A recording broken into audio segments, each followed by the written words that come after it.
fast, sitting here praying that this night's gonna last. You got it all on tap, I'm loving your vibe, always have your back. We like all the same tracks, listen all night in the sheets all black. Halo semua, salam sejahtera Malaysia. Selamat datang ke channel Fels Lifestyle. Saudara-saudara, saya percaya sebelum ini kita mendengar berkaitan dengan serbuan yang dilakukan oleh SPRM yang melibatkan nama Tan Sri. Namun, siapa Tan Sri itu masih menjadi misteri dan masih menjadi persoalan. Tetapi saudara-saudara, kali ini pula SPRM yang kita dapat lihat lebih agresif. Selepas di bawah pimpinan Datuk Seri Anwar Ibrahim, kita dapat lihat SPRM yang semakin agresif, semakin aktif dalam melakukan kerja untuk mencegah rasuah di Malaysia ini. Saudara-saudara, satu lagi artikel daripada Harapan Daily yang mengesahkan SPRM beku akaun bank milik Tan Sri bernilai puluhan juta ringgit. Nah, tuan-tuan dan puan, sebelum ini kita mendengar serbuan SPRM yang dikatakan mempunyai kaitan dengan Tun Daim Zainuddin, yaitu bekas Menteri Kewangan. Namun saudara-saudara, selepas SPRM melakukan pembekuan akaun bank milik Tan Sri ini pasti satu lagi kejutan untuk kepimpinan politik Malaysia. Artikel daripada Harapan Daily, akaun bank persendirian milik seorang ahli perniagaan bergelar Tan Sri yang bernilai puluhan juta ringgit telah dibeku oleh SPRM Suruhanjaya Pencegahan Rasuah Malaysia. Menurut laporan, pembekuan itu dibuat berikutan siasatan yang dijalankan SPRM, membabitkan kontrak yang diberikan kepada sebuah syarikat pembekal kenderaan kerajaan sejak Julai tahun lalu. Memetik berita harian, sebelum ini SPRM turut menyerbu kediaman dan syarikat seorang ahli perniagaan berusia 70-an itu, serta memperoleh dokumen berkaitan keuangan yang boleh membantu siasatan. Keterangan beberapa saksi penting terdiri daripada agensi kerajaan dan individu daripada syarikat yang mendapat perolehan, membekal serta menguruskan fleet kenderaan kerajaan turut dirakam. Lebih 100 akaun persendirian dan syarikat bernilai jutaan ringgit di bawah kawalan Tan Sri berkenaan dianalisis bagi melihat tren pemindahan wang kepada individu tertentu. Daripada jumlah itu, SPRM membekukan beberapa akaun yang jumlahnya akan dianggarkan puluhan juta ringgit, kata sumber itu, seperti dilapor.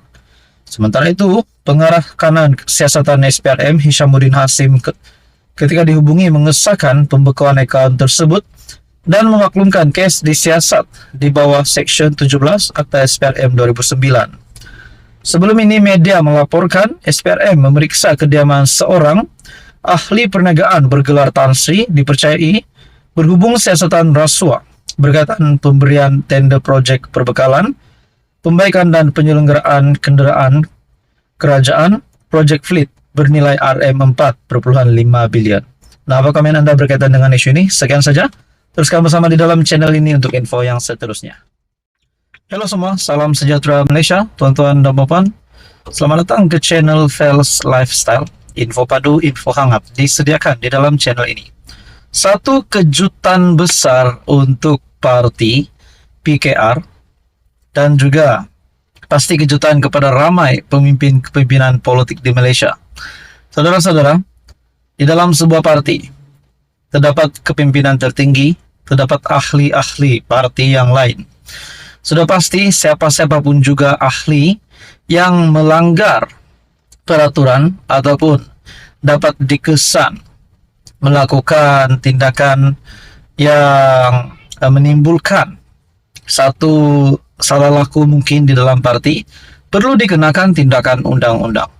Nah, saudara-saudara, ini satu kejutan di mana satu artikel daripada Malaysia Kini mengesahkan PKR yang menggantung tugas salah satu kepimpinan tertinggi PKR.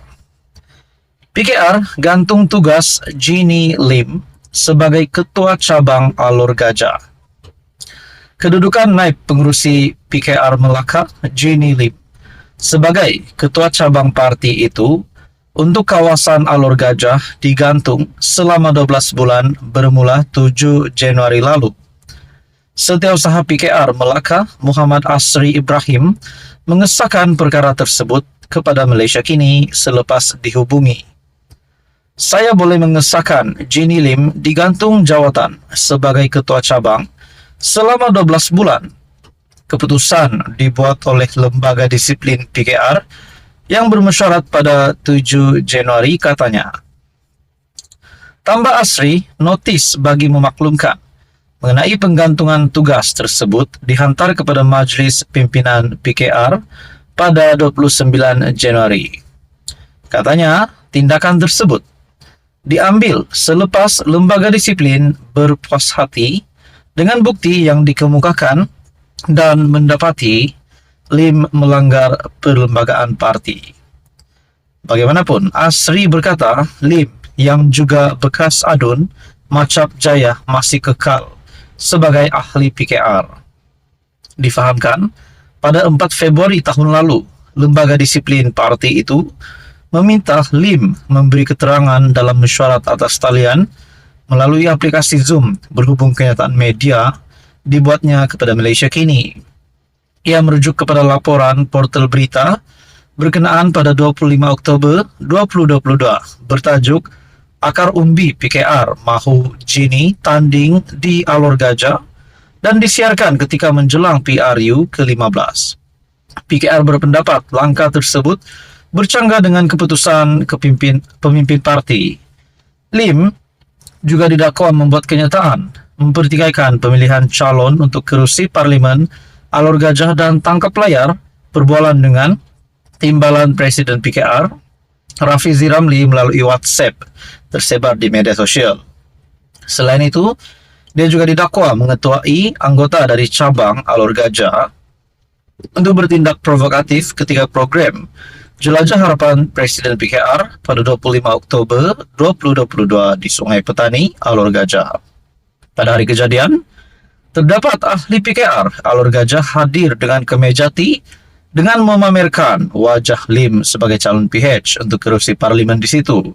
Selain menaikkan kain rentang bertulis Sokong Jenny Lim untuk Alor Gajah. Nah, saudara-saudara, akhirnya ini satu keputusan yang boleh dijadikan sebagai pengajaran untuk mana-mana kepimpinan parti.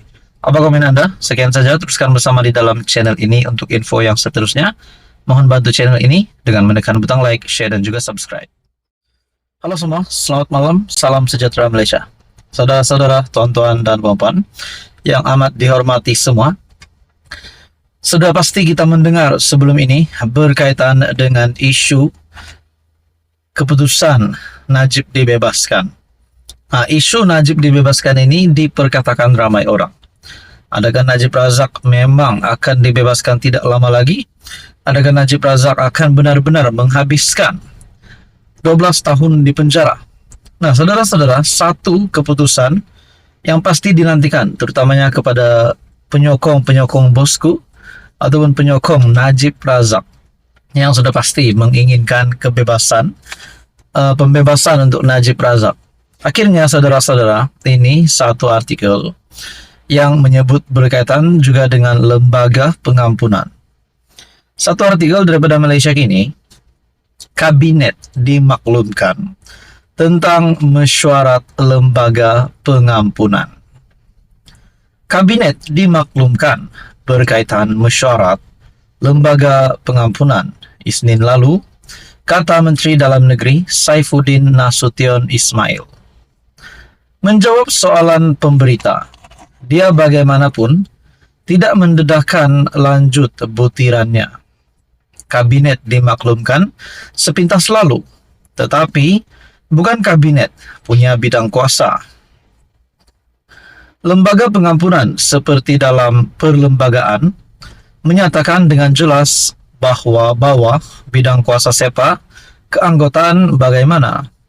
Jadi kita bincang, tetapi kita faham ini bukan bidang kuasa kabinet, katanya, menjawab soalan sama ada.